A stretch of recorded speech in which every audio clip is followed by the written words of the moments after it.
Alright, I'm going to try to do an updated video to the 2012 Nisan Altima installing subwoofers with the Bose factory system. I did a video on this. It was very popular and a lot of people had different questions for it. A lot of them. So I'm going to try to cover everything in the basis of all of this. Start with the power wire. Power wire generic comes down there. There's a grommet in the back.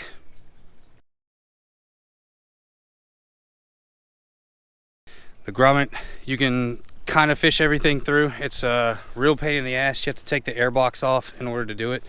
It comes out underneath here. Run the power wires through your columns, either side of either one. A lot of people run the RCAs different than the power wires, so there's no interference. I haven't had any issue with mine, but other people have.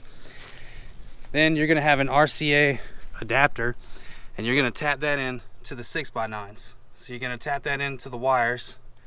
There, I use the kicker version. You run your RCAs into that. Then you run your RCAs up front to a base knob. I suggest putting a base knob in. I didn't put one in at first and I paid for it later. But you put the base knob up there, then run the RCAs from the base knob into your amp. Power wire ground. I actually grounded to the ground on the factory amp. Factory amp is underneath the foam in the back on the right side. For my remote wire, a lot of people ask questions about this. So my remote wire is right there, and I T-tapped it into the purple one with the silver dots on it. Let's see if I can get a flashlight. So to T-tap it, there it is right there. I T-tapped it right here. This is my remote wire, and it's tapped in to the factory harness on the larger left side, the one that has the big ground on it, and it's tapped in to the purple and silver one. It gave me my constant power when the car was turned on, and I'm doing a little work on the car right now. Have to fix a couple things, so that's why it's all out right now. So I figured I'd shoot an updated video to make this a little bit more easy. I will, however, tonight I'm going to see if I can find a better place for this ground and see if it works, because having it on here, I do not like where this is, because this actually goes all the way through the car and it's open on the bottom end.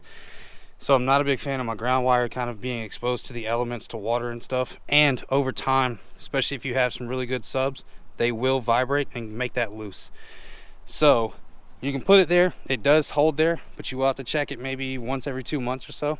I'm going to find a more permanent solution a little later. If I find one, I'll put it in this video. All right, going back, I said I was going to add if I found a better ground, and I did, however, find a better ground. So I wish I hadn't buttoned it all up before I took this part of the video, but I'll try to find it in a screenshot or a picture that I took of the trunk. But basically, when you remove all of this and you remove the foam from either side, there is a actual factory screw hole that's already threaded in the back. All you gotta do is scrape the paint off and then run you a bolt down there with your ground wire, and it works better than ever. It's definitely better than having the ground over here on the amp. I tried that, it did work, but I would advise against it. It didn't work like it should have. So definitely go that route. Put the ground back there and you'll be good. And I tested this, and I think I was putting out, before I changed it, I was putting out up to 110 dBs. And since I changed the ground and it doesn't cut out on me, I'm able to get up to 130. But yeah, that hopefully will answer any questions that I've gotten in the build. I appreciate everybody that's watching it. I think the video's got over 18,000 views, close to 19,000 views. So, and it's a lot of people have told me it's helped them. And any questions, I always try to answer them to the best of my knowledge, or at least I try to get you to the right place. So I appreciate everything for watching, and watch for further videos. I got a new one coming up on how we did the same system in I think it's a 2019 Ford Mustang. So stay tuned for that video.